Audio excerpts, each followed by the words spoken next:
अजहर भाई, ऑक्शन में किसी ने भी शाहनवाज धानी को पिक नहीं किया। मैं सिंधी मीडिया से, आवाज टीवी से, पूरा सिंध जानना चाहता है कि भाई ऑक्शन में पिक नहीं किया आपने, फिर पिक किया, पूरा सिंध आपके साथ खड़ा था, उन्होंने आपको सपोर्ट भी किया। अब शाहनवाज धानी को किसी मैच में सिलेक्ट नहीं किया गया प्लेइंग 11 में, क्या वजह है?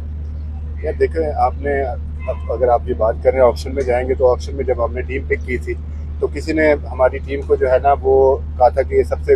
हल्की टीम है, मतलब ऑन पेपर हल्की टीम है, तो किसी ने हमें क्रेडिट नहीं दिया। हमने शाहनवाज धानी को देखा, जिस तरह उन्होंने डोमेस्टिक में परफॉर्मेंस की, हमें ऐसा फील हुआ कि शाहनवाज धानी हमारी टीम का जरूरत है और वो हमारी टीम की ज़रूरत है, इसीलिए हमने उनको साथ में रखा हुआ है। वो बॉलिंग अच्छी कर रहे हैं, लेकिन अनफॉर्चुनेटली जो हमारा कम्बिनेशन है इस वक्त, जो आपने देखा होगा, पहले 2 बंगाली बहुत फास्ट बॉलरों की वजह से बना हुआ था, उसके बाद अभी भी आप देखें कि खुरम पिछला एक मैच खेला है, ठीक है, टेस्ट स्क्वाड का हिस्सा है, उसके बाद अब्दुल सुबहान यहाँ पे है, धानी को मौका नहीं मिला क्योंकि टीम इतना अच्छा कर रही है, वो दूसरे जो लड़के खेल रहे हैं वो इतना अच्छा कर रहे हैं कि हमें इतनी ज़्यादा चेंजेस करने की जरूरत नहीं है। धानी इज़ अ वंडरफुल बॉलर और इसी वजह से पेशावर ज़ल्मी ने उसको पिक किया था कि वो अच्छे बॉलर हैं और हम चाहते हैं,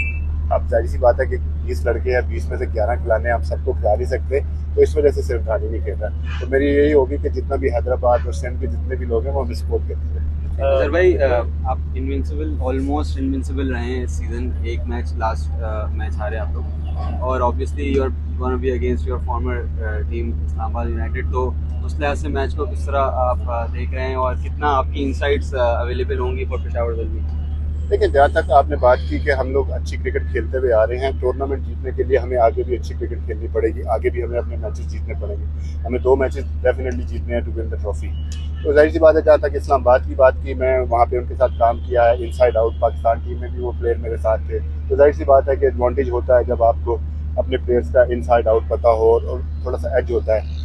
आप प्लान बना सकते हैं, इन दी एंड जो है ना ऑन द फील्ड जो 11 प्लेयर खेल रहे होते हैं उन्होंने एग्जीक्यूट करना होता है प्लान्स को, जो है ना। अगर हम जिस तरह थ्रू आउट द टूर्नामेंट अपने प्लान्स को एग्जीक्यूट करते आ रहे थे, पिछले मैच में नहीं किया हमने,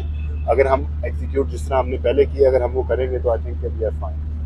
भाई, जिस तरह ये कहा जा रहा था क्राउड नहीं है, अब पहले फाइनल में इजाज़त मिली, अभी अनाउंसमेंट हुई है कि जो अब मैचेस हैं उसमें सब में क्राउड आएगा, तो अभी यहाँ का प्लेयर अभी तक हो नहीं रहा नेशनल स्टेडियम का, बट अगर कल क्राउड आता है कल से, तो ये कितनी बड़ी अचीवमेंट है, या क्राउड के साथ जो मैच होगा? डेफिनेटली अगर क्राउड आ जाता है तो बहुत अच्छी अचीवमेंट होगी, मतलब जो कराची के लोगों को जो है ना बेस्ट 2 टीमें जो हैं टूर्नामेंट की, उनका मैच देखने को मिलेगा और ये खुशाइन बात होगी क्योंकि PSL इस पाकिस्तान का ब्रांड है और जाहिर सी बात है कि लोग चाहते हैं कि वो